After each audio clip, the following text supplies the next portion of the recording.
जी औज़ुबिल्लाहिमिनश्शैतानिर्रजीम बिस्मिल्लाहिर्रहमानिर्रहीम अस्सलामु अलैकुम। Welcome back to my YouTube channel. तो उम्मीद करता हूँ कि आप सब खैरियत से होंगे।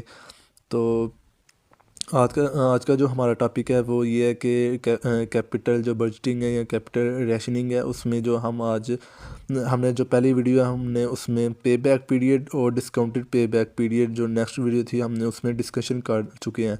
तो आज का जो हमारा टॉपिक है वो है नेट प्रेजेंट वैल्यू, कि हम नेट प्रेजेंट वैल्यू किस तरह से कैलकुलेट करेंगे। इसमें हमारे पास जो है ना दो प्रोजेक्ट होते हैं, प्रोजेक्ट ए और प्रोजेक्ट बी। ये हमारे पास उसकी कैश फ्लो है और ये है ईयर्स हैं। तो सिंपली हम आ जाएंगे अपने नेट प्रेजेंट वैल्यू की तरफ। नेट प्रेजेंट वैल्यू तो ये हमारे पास एक तरफ ईयर आ जाएंगे और ये प्रोजेक्ट ए के हमारे पास प्रेजेंट वैल्यू होगी और यहाँ पर प्रोजेक्ट बी की हमारे पास प्रेजेंट वैल्यू होगी। तो प्रोजेक्ट ए की प्रेजेंट वैल्यू हम ऑलरेडी कैलकुलेट कर चुके हैं।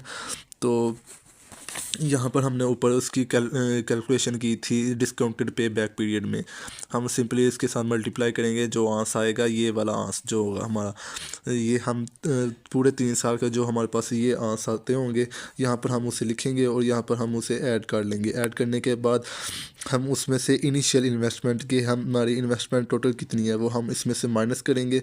तो ये हमारी नेट प्रेजेंट वैल्यू आ जाएगी। इसी तरह से हम सेम ही प्रोजेक्ट बी जो हमने ऊपर सॉल्व किया था हम उसे कैश फ्लो उसकी जो प्रेजेंट वैल्यू आई होगी, हम उस जितनी भी प्रेजेंट वैल्यू आएगी हम सिंपली उसे यहाँ पर लिखेंगे और लिखने के बाद हम उसे जो है ना ऐड कर लेंगे। ऐड करने के बाद जो उसकी जो इनिशियल इन्वेस्टमेंट होगी उसमें से माइनस करेंगे तो हमारा ये वाला आंसर आ जाएगा। और हम इस प्रोजेक्ट ए और प्रोजेक्ट बी इन दोनों के जो आंसर हैं उसे कंपेयर करेंगे, जो ना उसकी अमाउंट जो इधर लिख के उसे जो है ना ऐड कर लेंगे। ऐड करने के बाद जो उसकी इनिशियल इन्वेस्टमेंट होगी उसमें से माइनस कर लेंगे। इनिशियल इन्वेस्टमेंट में से जो हम माइनस करेंगे उसके बाद हमारे पास नेट प्रेजेंट वैल्यू आ जाएगी।